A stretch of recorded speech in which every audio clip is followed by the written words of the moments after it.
Most American families expect war to arrive with warning labels. Advisories scrolling across cable news. Time to stock the basement. Time to fill prescriptions. Time to decide whether the kids stay home from school or whether this is just another geopolitical crisis that fades by dinner.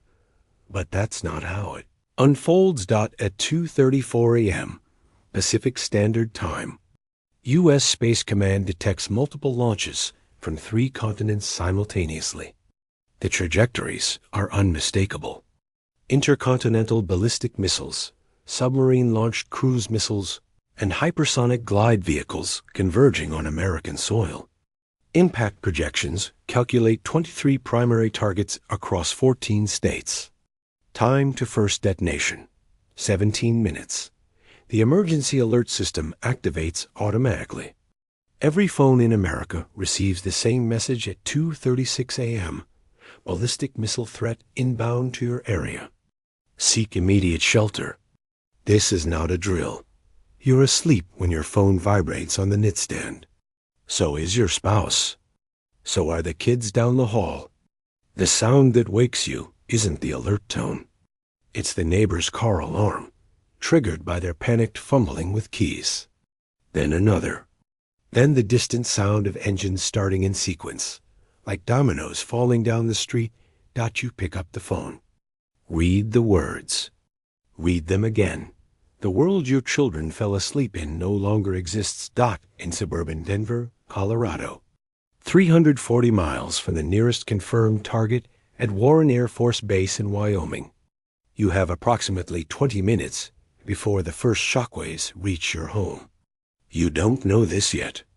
You don't know anything except what the alert says. Your spouse is awake now, staring at their own phone. The bedroom fills with the blue glow of 2 screens. Neither of you speaks immediately.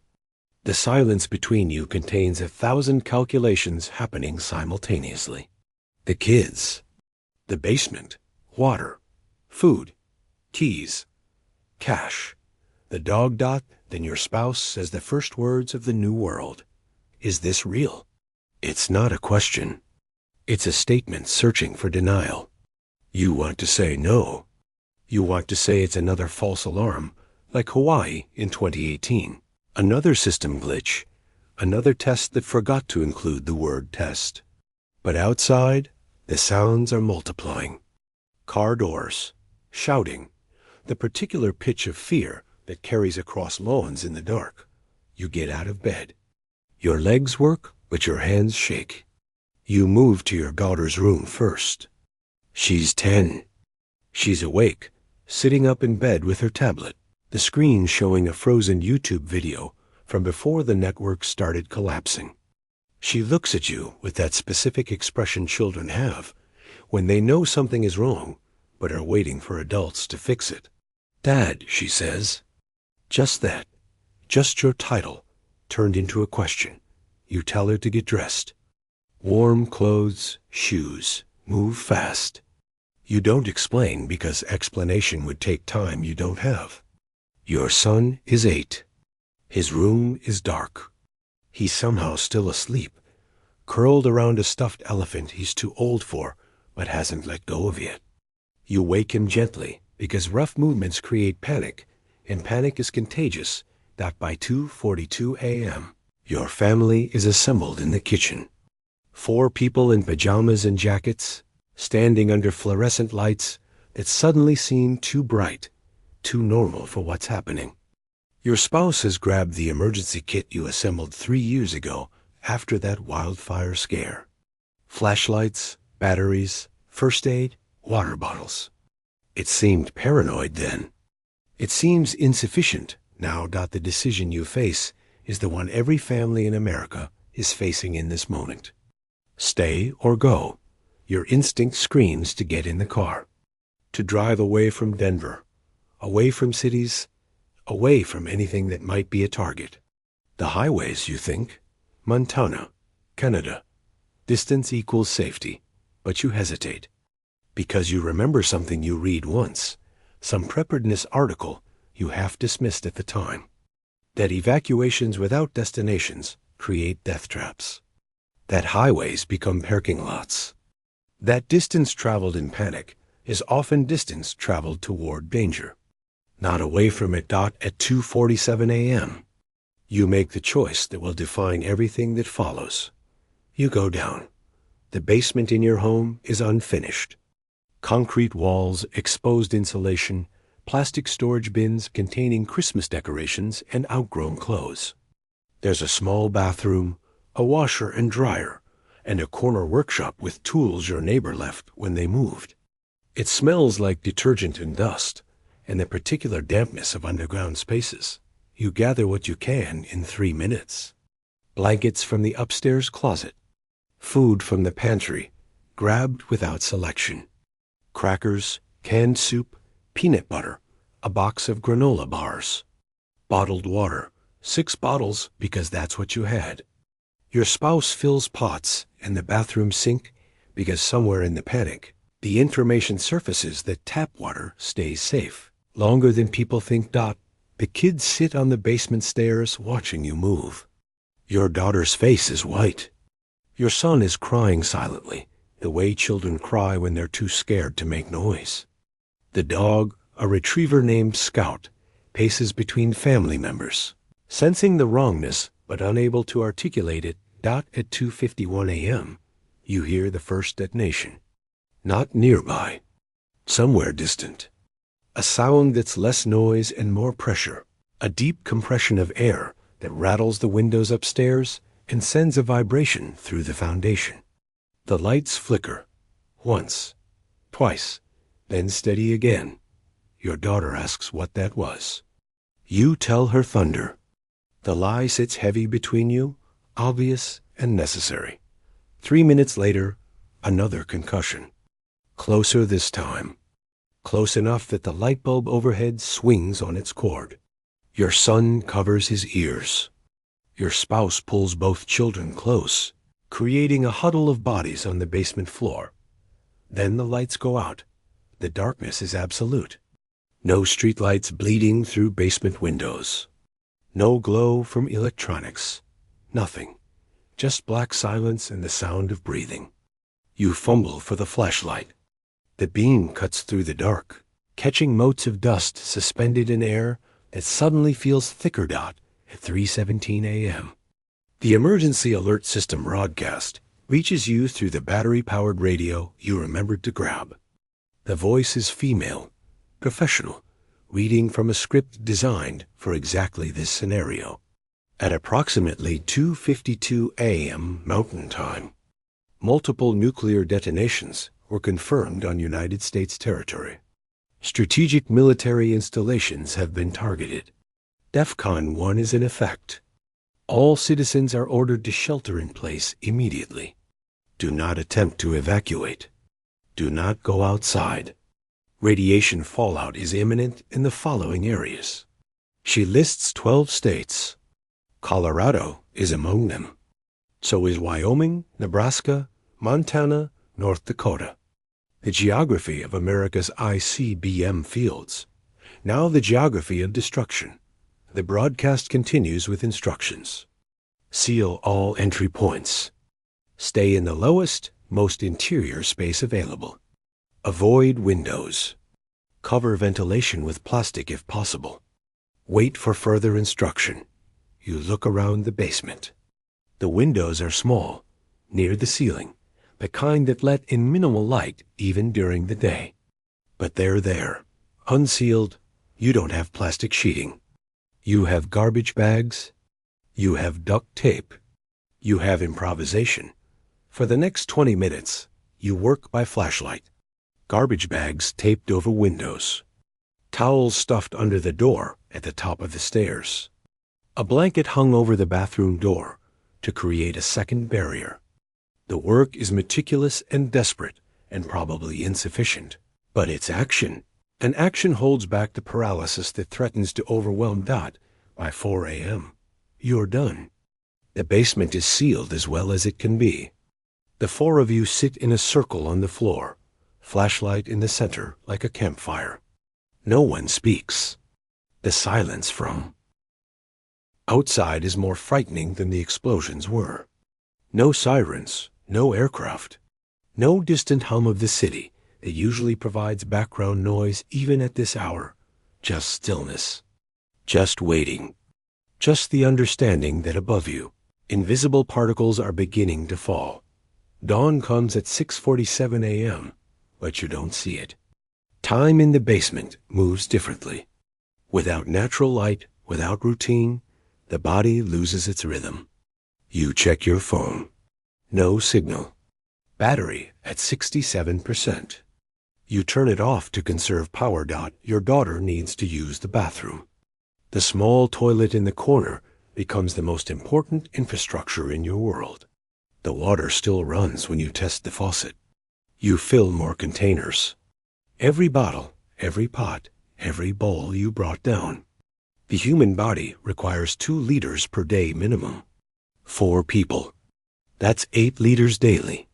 You have perhaps 15 liters stored. Enough for 2 days if you ration. Not enough for 3. At 7:30 a.m., your son asks for breakfast. The question is so normal, so routine, that it nearly breaks you. You open the box of granola bars. 2 bars split between 4 people. The calories are inadequate, but the ritual matters. Eating together. Maintaining structure. Pretending that breakfast still means something. The radio provides the next update at 8 a.m. A different voice. Male, older, with the particular cadence of military briefings. This is the emergency alert system. Strategic nuclear strikes have been confirmed at the following locations: Minute Air Force Base, North Dakota; Malmstrom Air Force Base, Montana; F.E. Warren Air Force Base, Wyoming; Naval Base Kitsap, Washington; Naval Submarine Base Kings Bay, Georgia. Additional strikes have been confirmed in North Carolina, Nebraska, and Missouri. Fallout zones are expanding. Residents within 100 miles of detonation sites must shelter for a minimum of 72 hours. Radiation levels are extreme and rising. He continues with technical details. Wind patterns carrying fallout northeast. Affected counties should prepare for contaminated water supplies within 48 hours. Emergency services are overwhelmed. Hospitals in range of detonations are non-functional. The president has been relocated. Continuity of government protocols are active. You calculate distances in your head. Denver to F.E. Warren Air Force Base is 105 miles. You're outside the 100-mile mandatory zone. Barely, but wind doesn't respect boundaries. Fallout travels on air currents that shift with. Temperature and pressure systems you can't measure from a basement. Your spouse asks the question you've both been avoiding. How long do we stay down here? The answer from the radio was 72 hours minimum. 3 days. You look at your supplies. The food might stretch to 3 days on starvation rations. The water won't. Not for 4 people. Not if you need to wash. Not if someone gets sick. But the alternative is going up. Going outside. Breathing air that might be carrying particles of cesium-137, strontium-90, iodine-131, invisible death that lodges in bone marrow and thyroid glands and lung tissue. So, you tell your spouse what you need to hear yourself. 1 day at a time. Hour by hour. We have enough for today. Tomorrow will handle itself. At 10:15 a.m. Your daughter asks the harder question. Are we going to die? The children are sitting against the wall, shoulder to shoulder, wrapped in the same blanket. Your son is looking at you with complete trust, the kind of faith children have, that parents can fix anything. Your daughter is old enough to see through comforting lies, but young enough to need them anyway. You tell them the truth wrapped in structure. You tell them that people who stay calm survive, that people who follow instructions endure, that this basement, boring and cold and uncomfortable, is the safest place they could possibly be. That outside is dangerous, but inside is manageable. That scared is normal, But panic is a choice. You don't tell them about radiation sickness. You don't tell them about the cities that no longer exist. You don't tell them that the world they knew, the one with school and soccer practice and birthday parties, might never return in the form they remember. By noon, the second challenge emerges. Boredom. In crisis, adults can sustain themselves on worry. Children cannot. They need stimulation, activity, something to do with their hands and minds. You have no toys down here, no books, no screens with power to run them. You have conversation and imagination, and the need to keep two young minds from spiraling into fear. So you play games. 20 questions. I Spy, modified for a basement with limited visual targets. You tell stories from memory, fairy tales and myths, and that one camping trip 2 summers ago when your son caught his first fish. Your spouse teaches the kids a card game using a deck found in a storage box. The routine is forced but necessary. At 2 p.m., the radio delivers news of the wider world. NATO has invoked Article 5. The European theater is mobilizing. Russian state media claims defensive posture. Chinese statements remain ambiguous. The United Nations Security Council chamber is empty. All members having relocated to secure facilities. Then the broadcaster says something that makes your stomach drop. Reports are coming in of additional strikes on the West Coast. Confirmation pending.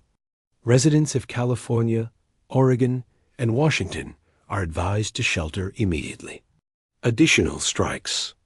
The war didn't end with the first exchange. It's ongoing, escalating. You think about your sister in Seattle, your college roommate in San Francisco, the colleagues you worked with in Los Angeles. The abstract millions now carry faces you know. Your spouse sees your expression, reaches for your hand. The touch is brief but anchoring.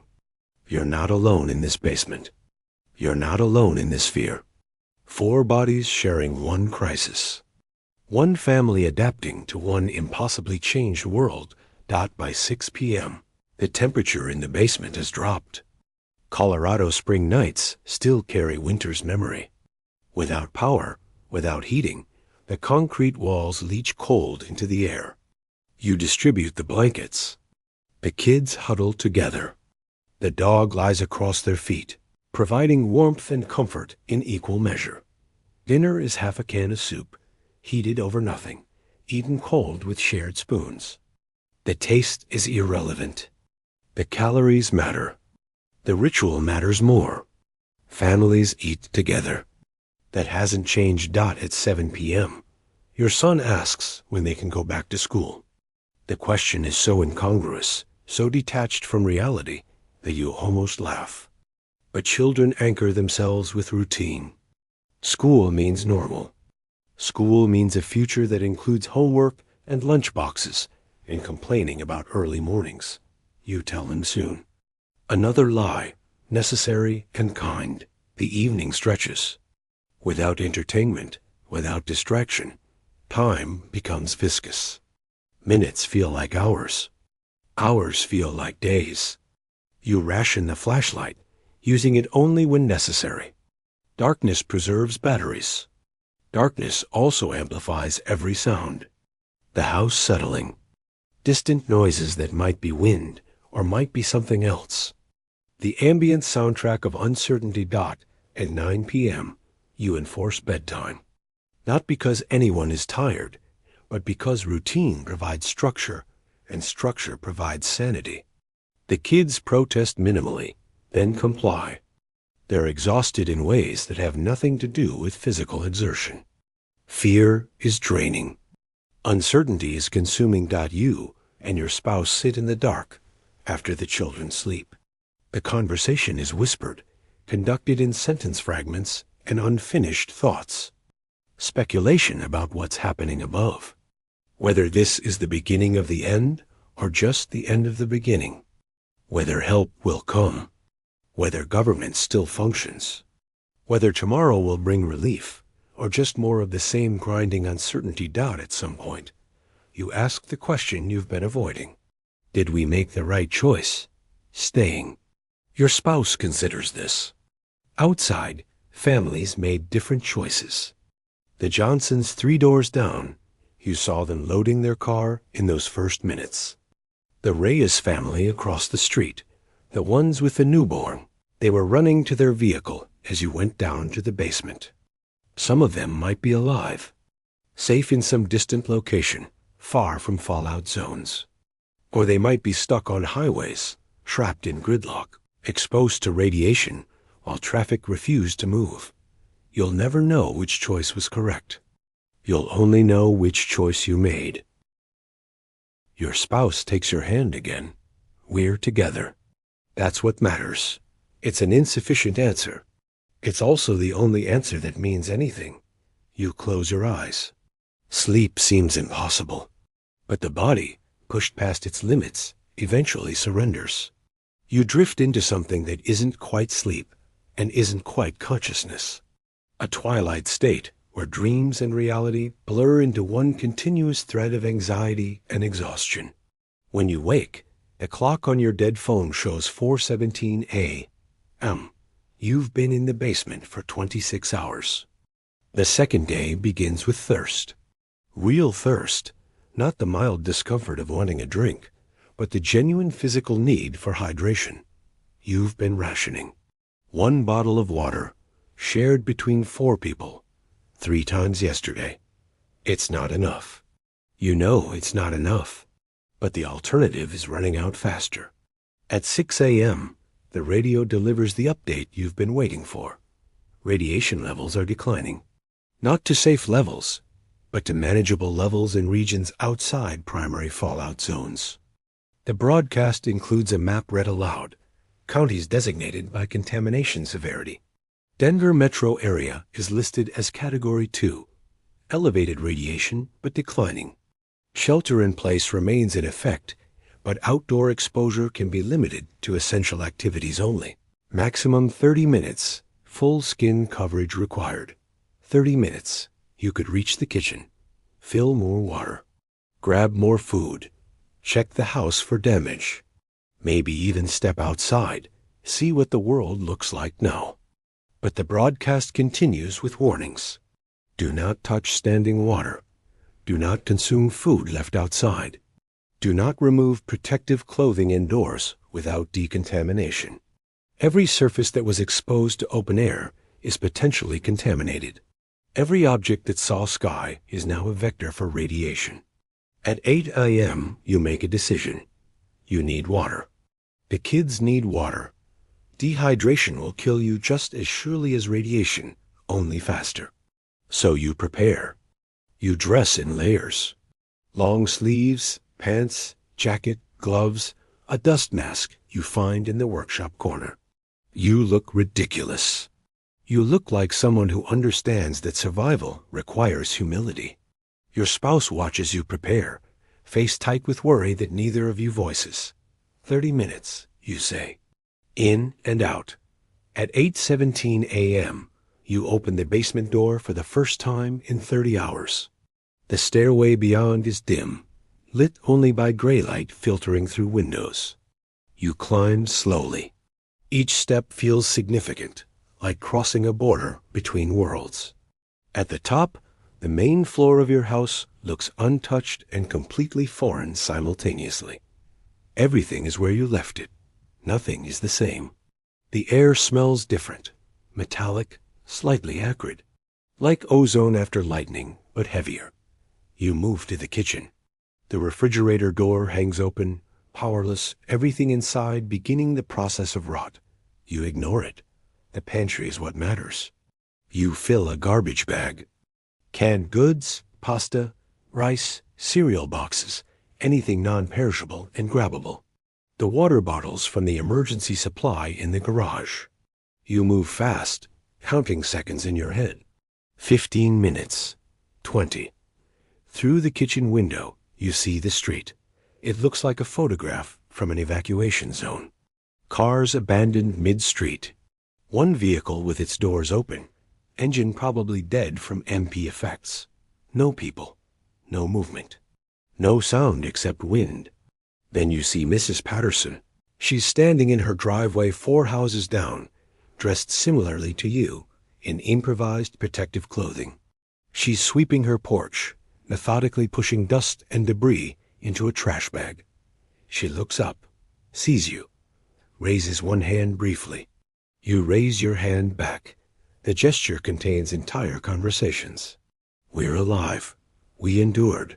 We're not alone. At 8:43 a.m., you descend back into the basement. 26 minutes. You seal the door behind you. Your spouse helps you remove the outer layers carefully, folding them inside out, minimizing what might contact clean surfaces. Then you wash. Hands, face, neck. The water is cold but thorough. The supplies you brought change everything. Enough water for another 3 days. Enough food for 4. The kids see the full bags, and something loosens in their faces. Not relief, exactly. Just the absence of one immediate fear. Your daughter asks if you saw anyone. You tell her about Mrs. Patterson, how she was cleaning her porch, how she waved. The information matters more than it should. Proof that others survived. Proof that the world still contains neighbors and ordinary tasks, and the possibility of continuity. The remainder of day 2 passes in incremental adjustments.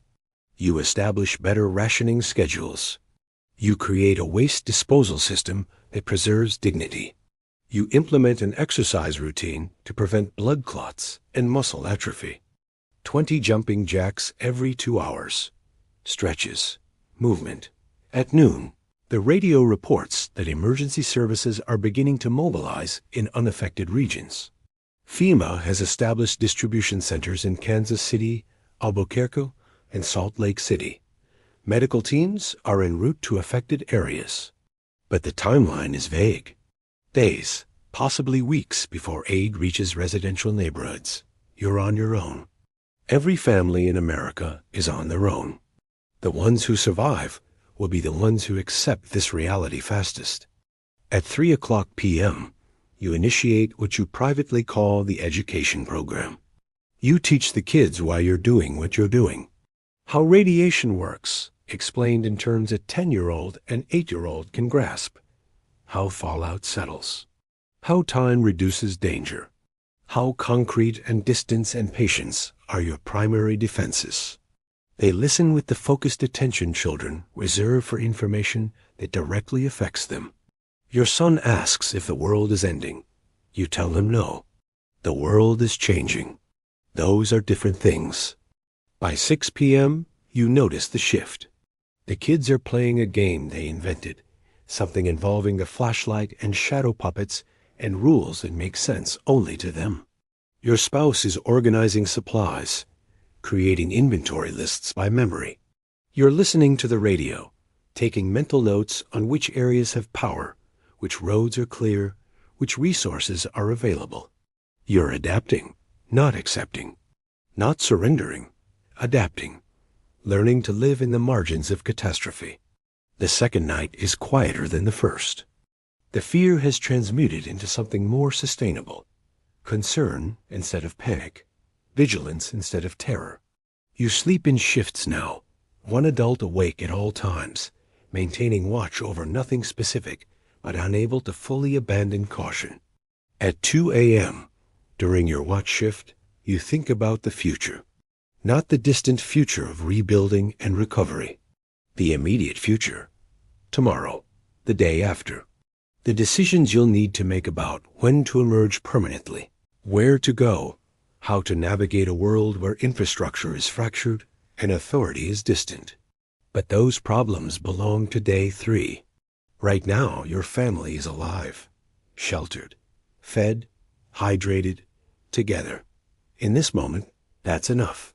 The third day begins at dawn.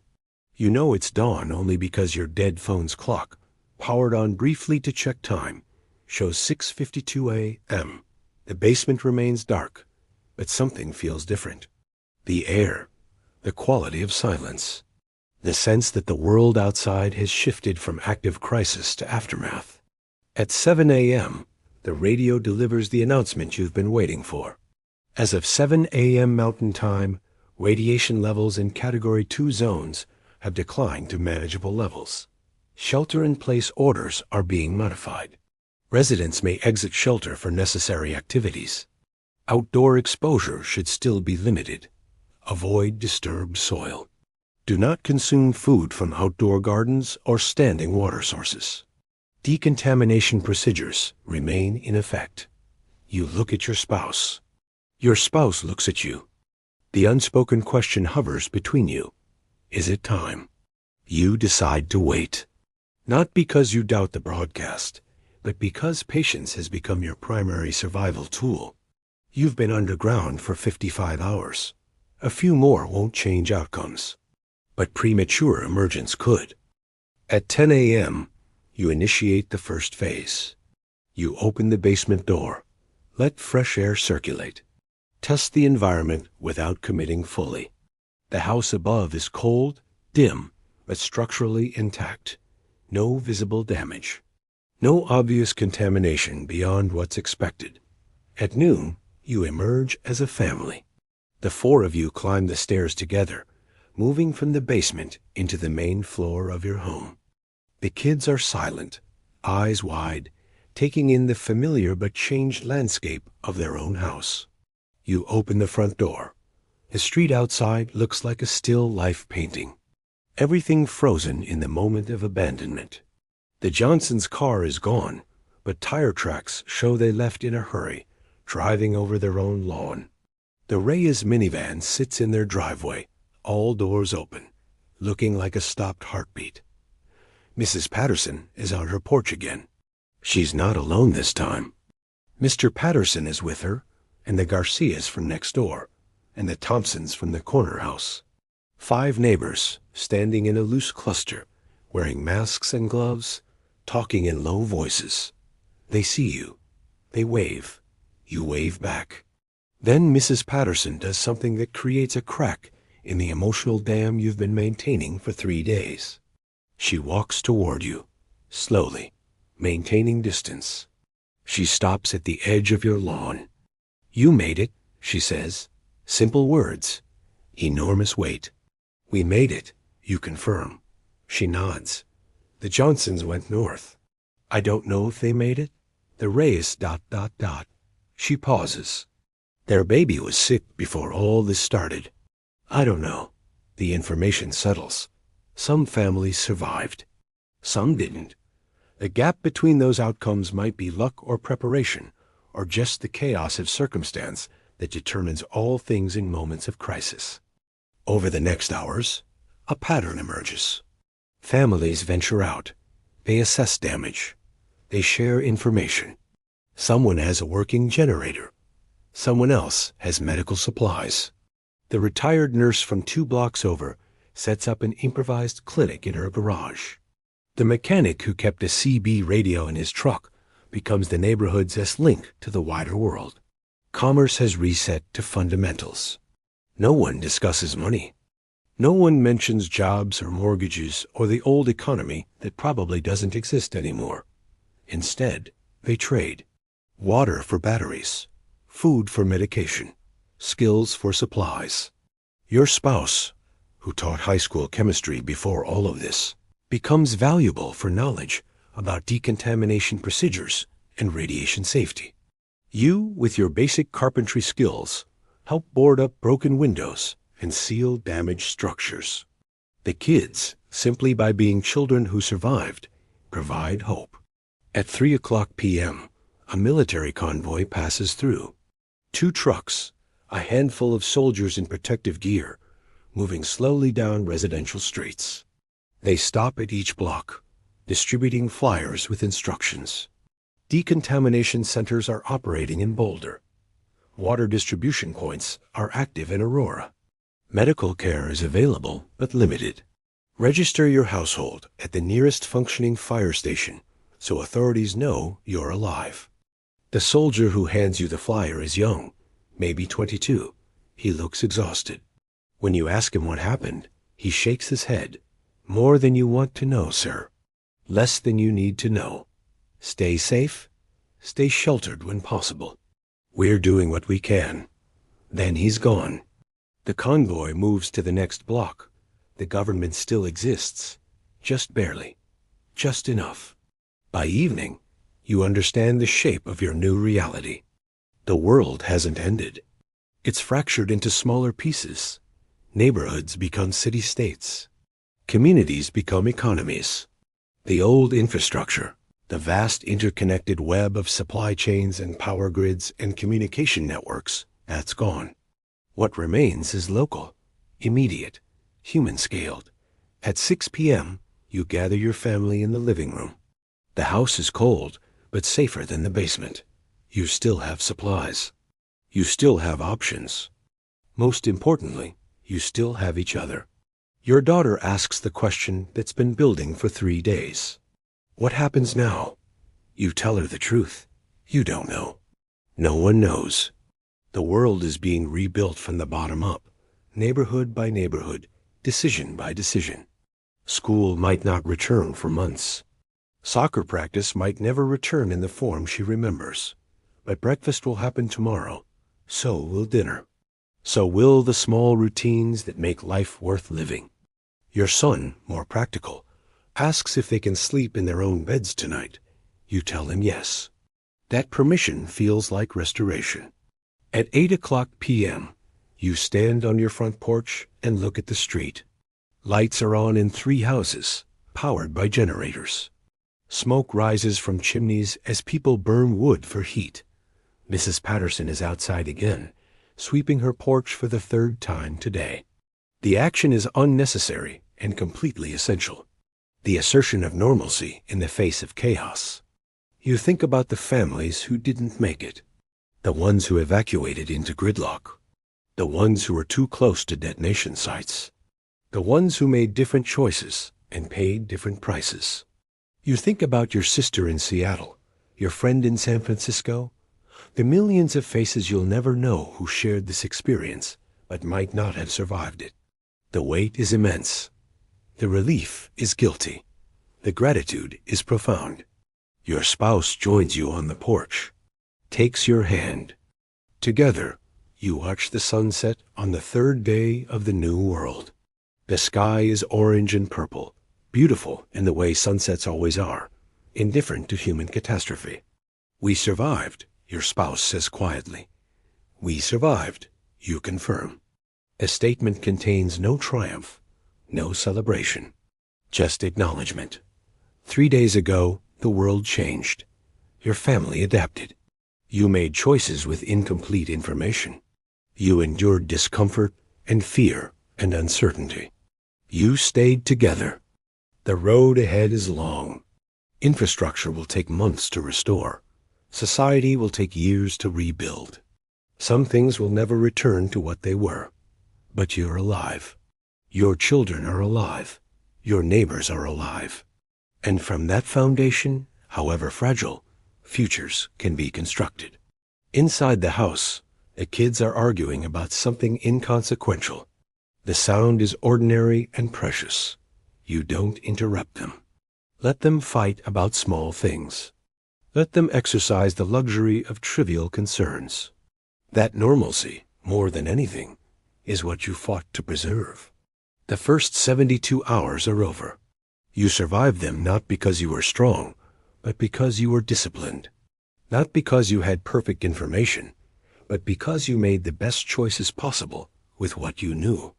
Not because you were brave, but because you understood that patience and caution often matter more than courage. The world is changed. Your family is changed. But you're still here, still together, still moving forward into whatever comes next, 1 hour at a time, one decision at a time, one day at a time. That's not the ending anyone wanted, but it's the reality you have. And reality, however harsh, is something you can work with. The sun disappears below the horizon. The street grows dark. You go inside, lock the door, gather your family. Tomorrow will bring new challenges. Tonight, you rest. Together, safe, alive. That's enough. For now, that's enough.